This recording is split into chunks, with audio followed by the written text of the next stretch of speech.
నీళ్లు తీసుకునే విధానం మీద పెద్దలు చిన్నారెడ్డి గారు ఇదే సభలో మాట్లాడితే చిన్నారెడ్డి గారిని ఏ రకంగా దూషించిండో ఈ సభనే సజీవ సాక్షి. చంద్రశేఖరరావు గారు ఇక్కడనే నిలబడి చిన్నారెడ్డిని అవమానించిన మాట వాస్తవం కాదా?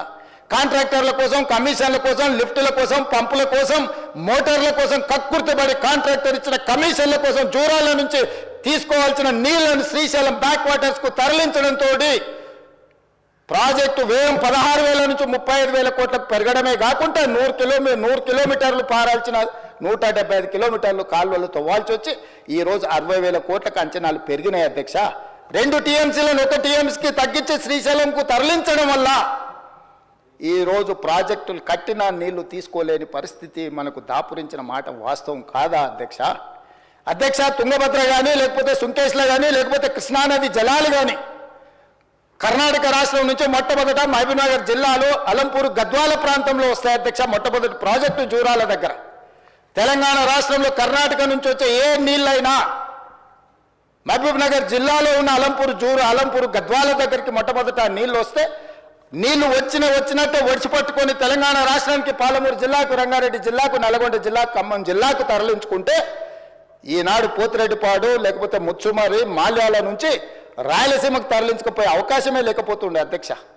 మహబూబ్నగర్ జిల్లాలో కర్ణాటక నుంచి ఎంటర్ అయిన నీళ్లు ఈరోజు తిరిగి మళ్ళీ రాయలసీమ పోయి మళ్ళీ వెనక్కొచ్చి మళ్ళీ శ్రీశైలంకి వచ్చినప్పుడు ఒకవైపు రాయలసీమ ఇంకొక వైపు మహబూబ్నగర్ ఉంటే మొత్తం కల్వకుర్తి లేకపోతే పాలమూరు, రంగారెడ్డి అన్ని ప్రాజెక్టులు కలిపితే కూడా రోజుకు 2 టీఎంసీలు తీసుకునే కెపాసిటీ మన ప్రాజెక్టులలో లేదు.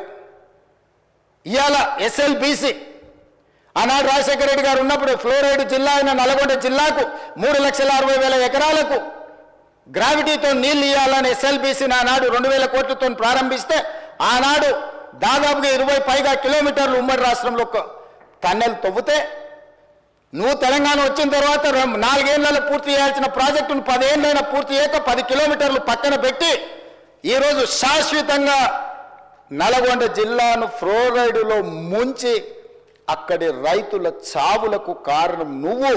ఆ ప్రాజెక్టు పూర్తి చేస్తే ఎవ్రీ డే 4,000 క్యూసెక్కులు నీళ్లు తీసుకపోతే గ్రావిటీతోనే రూపాయి ఖర్చు కూడా లిఫ్టుల మీద పెట్టాల్సిన అవసరం లేకుండా ప్రాజెక్టు కంప్లీట్ అయి ఉండేది అధ్యక్ష.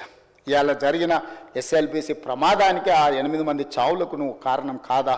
వాటి వివరాలు నేను మళ్ళీ చెప్తా అధ్యక్ష. అలాంటిది పాలమూరు, రంగారెడ్డి ఎత్తిపోతలు తెలంగాణ రాష్ట్రం వచ్చినాక ప్రారంభించి 10 సంవత్సరాలైనా నువ్వు పూర్తి చేయలేదు.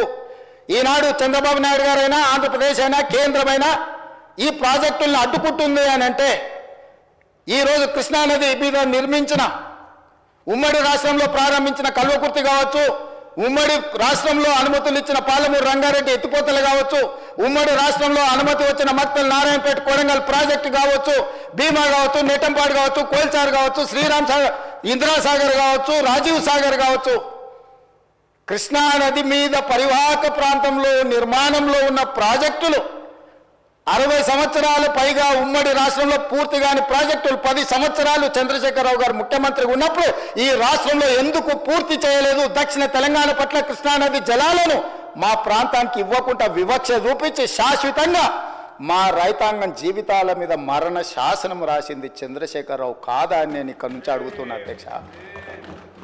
ఇవాళ ప్రతిపక్ష నాయకుడు వచ్చి ఇక్కడ కూర్చుంటుంటే నేను అడిగేదానికి సమాధానం చెప్పాల్సి వస్తుందని ఈరోజు వారు ముఖం చాటేసింది అధ్యక్ష. అధ్యక్ష, ఇప్పుడే లెక్కలు ఇచ్చిండ్రు అధ్యక్ష. చంద్రశేఖరరావు గారు ప్రతిపక్ష నాయకుడు అధ్యక్ష. ప్రతిపక్ష నాయకుడుగా ఇప్పటివరకు వారి శాసనసభకు వచ్చింది 2 సార్లు అధ్యక్ష. వారికి పోయిన డిసెంబర్ 23 నుంచి ఇప్పటి వరకు వారికి ఇచ్చిన జీతం అధ్యక్ష 57,84,124 రూపాయలు అధ్యక్ష. శాసనసభ్యుడిగా, ప్రతిపక్ష నాయకుడిగా డిసెంబర్ 1, 2023 నుంచి ఫిబ్రవరి 28, 2025 వరకు ఈ దాదాపుగా 15 నెలలలో వాళ్ళు తీసుకున్న ప్రభుత్వం సొమ్ము, జీత భత్యాలు, శాసనసభ్యులు కూడా ప్రభుత్వ ఉద్యోగ అధ్యక్ష తమకు తెలుసు కదా, సుప్రీంకోర్టు తీర్పిచ్చింది. వారు 57,84,124 రూపాయలు జీత భత్యాలు తీసుకున్నారు అధ్యక్ష. 2 సార్లు ఇక్కడికి వచ్చింది, ఇప్పటి వరకు ఎక్కడికి వెళ్ళలేదు అధ్యక్ష. ప్రభుత్వ జీత భత్యాలు తీసుకొని ప్రజల్ని గాలికి వదిలేసి తెలంగాణ రాష్ట్రాన్ని కర్మకు వదిలేసిన ప్రధాన ప్రతిపక్ష నాయకుడు ఈరోజు వాళ్ళను ఇట్లా తయారు చేసి రేబీస్ వ్యాక్సిన్ రియాక్షన్ వచ్చినట్టుగా వాళ్ళు వ్యవహరిస్తుంటే ఏం చెప్పాలి అధ్యక్ష? ఇక సెక్యూరిటీలు ఇవన్నీ ఇంకా మళ్ళీ అది సపరేట్గా నేను చెప్పదలుచుకున్న వాటి జోలికి వెళ్ళదలుచుకోలేదు. సరే, కుటుంబ సభ్యుల వల్ల ఆయన ప్రాణ ప్రమాదం ఉంది కాబట్టి ఆయన సెక్యూరిటీ పెట్టుకున్నాడు. సరే, అది సహజం, అందుకే ఆయన దూరంగా ఉంటున్నాడు వాళ్ళకు చుట్టూతా పోలీసు పహారాల మధ్య అధ్యక్ష. సరే, అది వారి సమస్య అనుకోండి, నేను దాని జోలికి వెళ్ళదలుచుకోలేదు. సో ఈరోజు ఎస్ఎల్బిసి పూర్తి చేసి ఉంటే నల్గొండ కష్టాలు తీరు ఉండేటివి కదా, డిండి ప్రాజెక్టు పూర్తి చేసి ఉంటే నల్గొండ కష్టాలు తీరు ఉండేటివి కదా, మా పాలమూరు రంగారెడ్డి ఎత్తిపోతల ప్రాజెక్టు ఈరోజు జూరాల నుంచి నీళ్లు తీసుకుని ఉంటే రాయలసీమ నీళ్లు దొంగిలించే అవకాశం ఉండకపోతుండే కదా అధ్యక్ష. ఈరోజు కృష్ణా నదిలో మొత్తం ప్రాజెక్టుల మీద వివరాలు తీయండి అధ్యక్ష.